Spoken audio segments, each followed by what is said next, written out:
The Vice President of Nigeria, Vice President Kashim Shettima, has summoned the Minister of State for Petroleum Resources, Oil, Senator Heineken Lokpokpiri, and Group Managing Director of Nigeria National Petroleum Company Limited, NNPCL, Mele Kyari.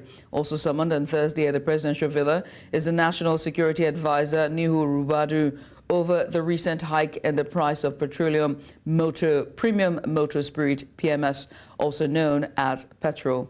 Fuel crisis that has lingered for 2 months worsened on Thursday following the price hike. Several filling stations seized the opportunity to extort customers who were in dire need of the product for their vehicles, power generators and other machines.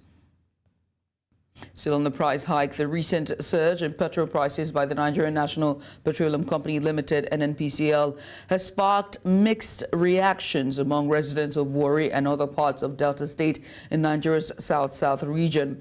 Many tricycle operators, including women and youths, took to the streets in a peaceful protest over the increase in petrol price as they called on President Bola Tinubu to intervene. Petrol was sold in Warri and its environs for between 580 naira and 950 naira per litre, but the price has now escalated to 1,400 naira.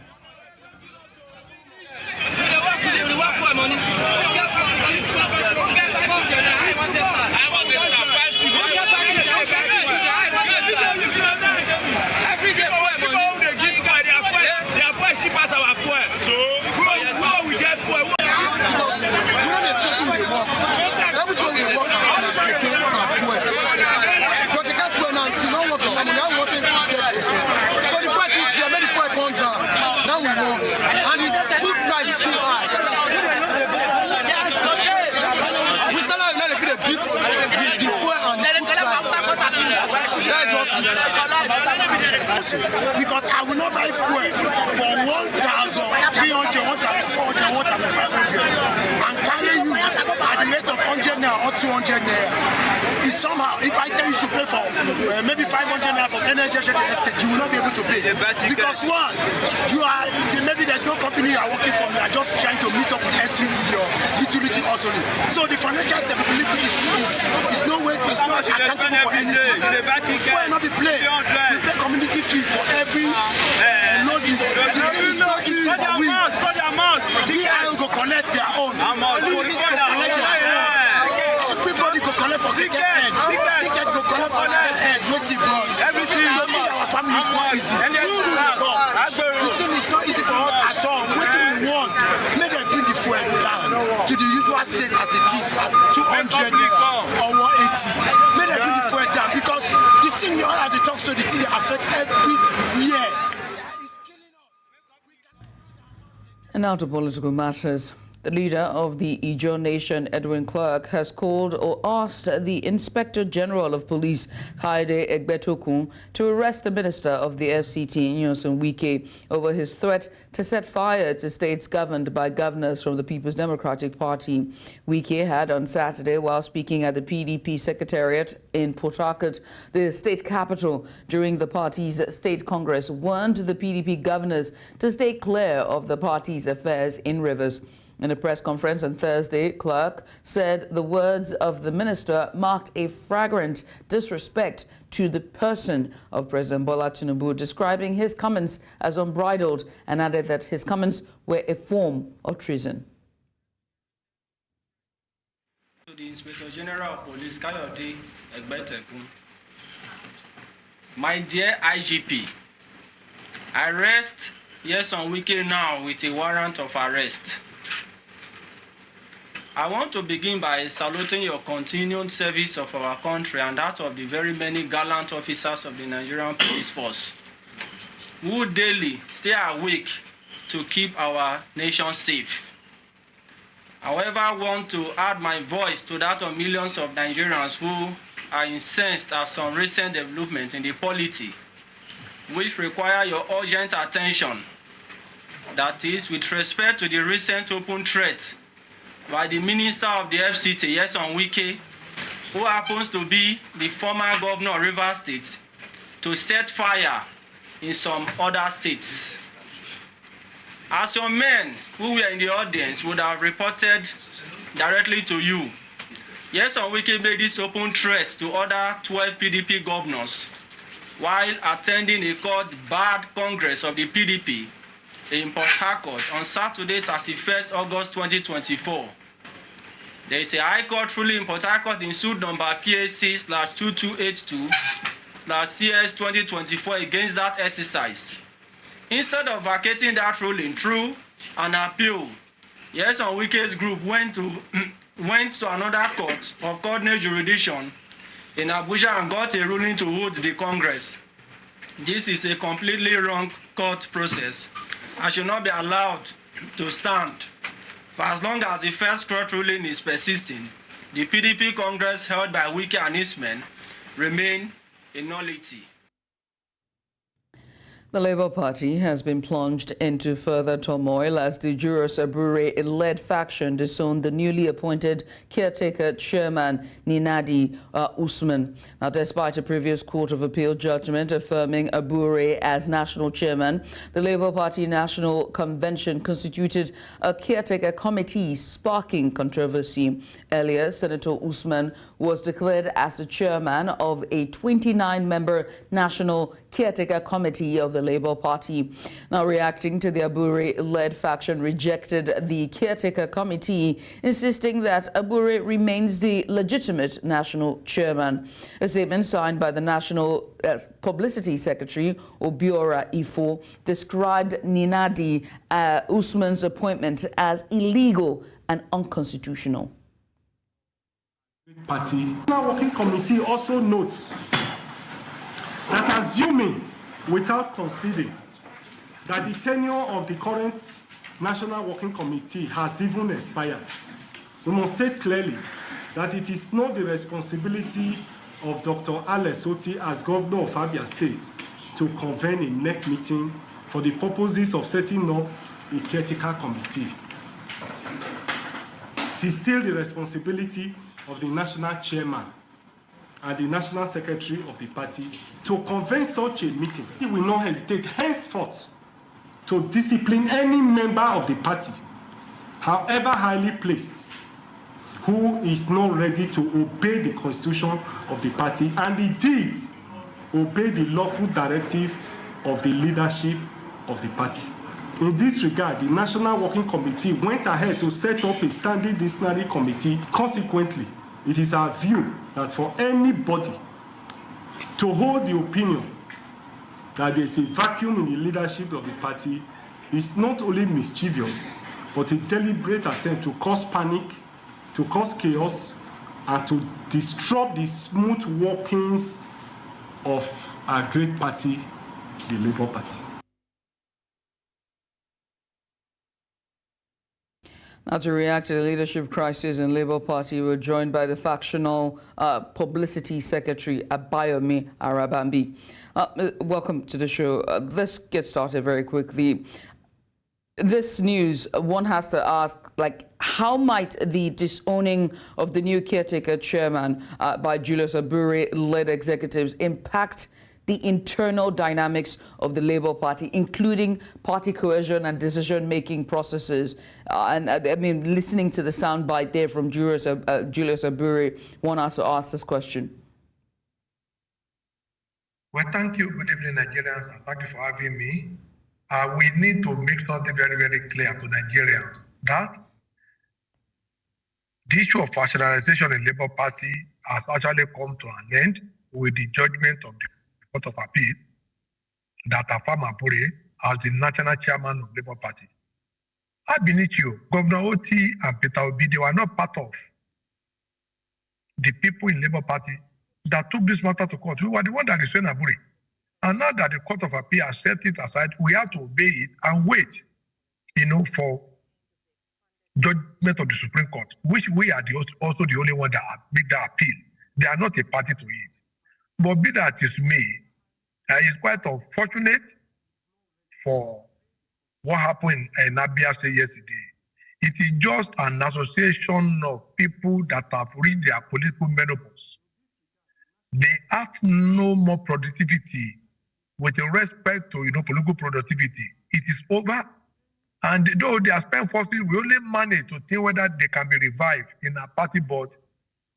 The Papa Disi Peking attitude in all of them, as actually Ria is ugly yesterday, where unconstitutionally a governor, consider himself as the national chairman because he's elected.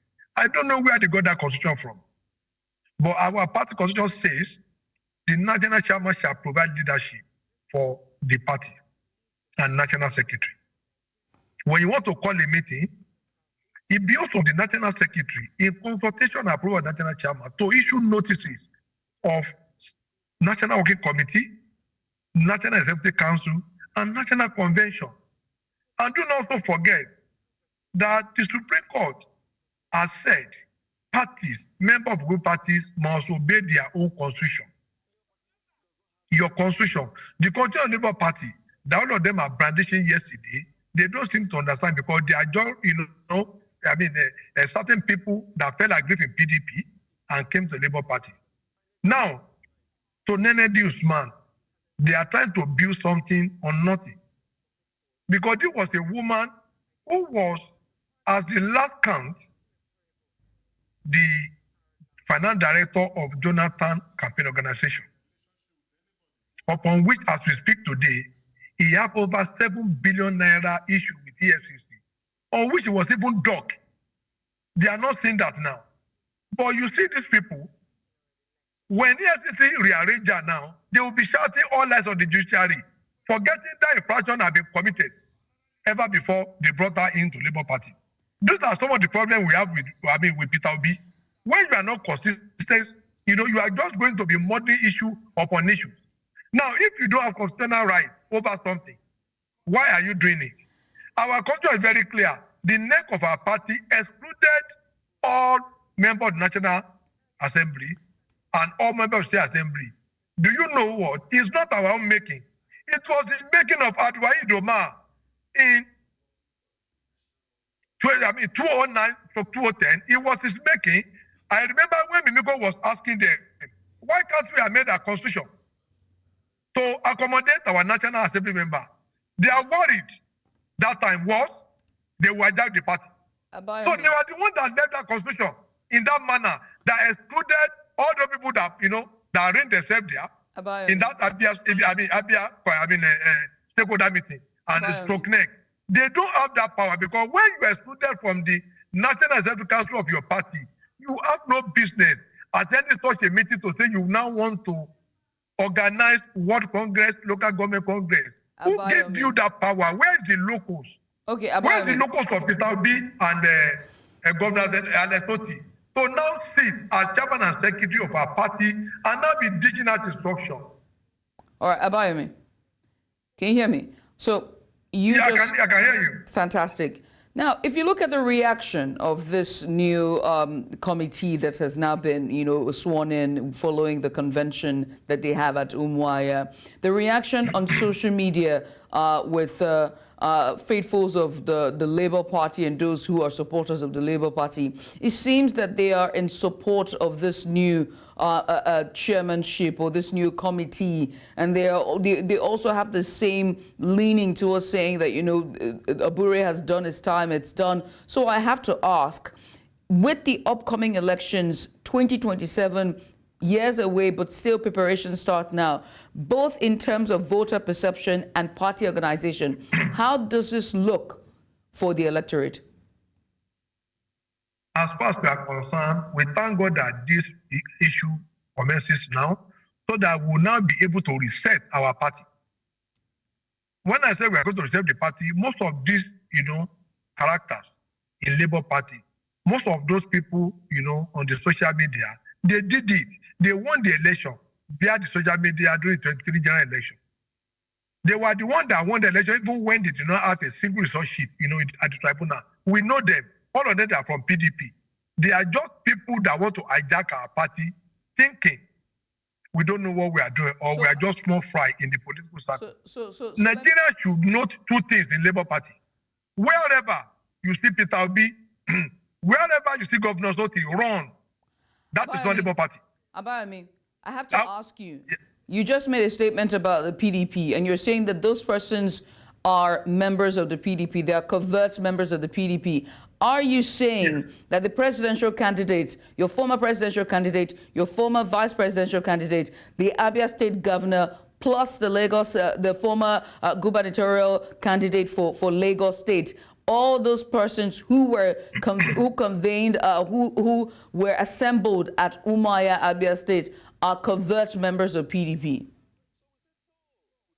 I repeat, Nenadi Usman was not a registered member of Labour Party as we speak now. And yet, they knew what they were doing. They were only trying to rearrange themselves back to PDP, thinking we can be decimated. As I speak, all of them, including Alessoti, they did primary. It's only Obi that didn't do primary. Alessoti, even Darlington, failed the PDP primary before he ran to Labour Party. So they are going back to their vomit. That's what they are doing. They are not a member. They came on loan. They stated even the obedient, Peter Obi told Nigeria, the obedient doesn't belong to Labour Party. It belongs to PDP. We have millions of Obi, we have millions of Governor Alessoti. We don't need them to rebrand our party. They came. Are you getting me? They came to use the good image of our party to become governor. Alessoti tried governorship 4 times. He failed in APC, he failed in ABGA, he failed in PDP, and out his way. And they've now said, oh, this is an opportunity. Let us grab, let us snatch, let us run with Labour Party. It's not going to be possible. For now, Abure remains the national chairman of our party. Apapa remains deputy national chairman. And I'll tell you why. Whenever a court of competent jurisdiction deliver a ruling, I think it's better we respect it. Abayomi, you just said that the national chairman is Abure and Apapa. Is that what you just said? Apapa remains deputy national chairman by the, decision of the Court of Appeal. Okay. And then Abure remains the national chairman. Abure remains national chairman. Farouk remains our national secretary. And Apapa has told Nigerians that he has reverted back to status quo because we are not abiding, Nigerians. We are not like them that disrespected, that disobey the judgment of the SPTI. We are not like them. And we are not like them that disobey the judgment of the Court of Appeal. How do you explain someone in the capacity of Governor Alessoti, someone in the capacity of Peter Obi, for you to bluntly disobey judgment of the Court of Appeal in Nigeria? Judgment of the Court of Appeal in Nigeria is so unfortunate. And those people that want to govern Nigeria, Nigerians should watch them now. When you see them, run. Okay, Abayomi, I have to cut this conversation and let you go, but you've given us quite the insight and your reaction has been well received. Well, thank you so much. Abayomi Arabambi, he is the Factional Publicity Secretary for the Labour Party. Once again, many thanks for joining us. Thank you very much for having me.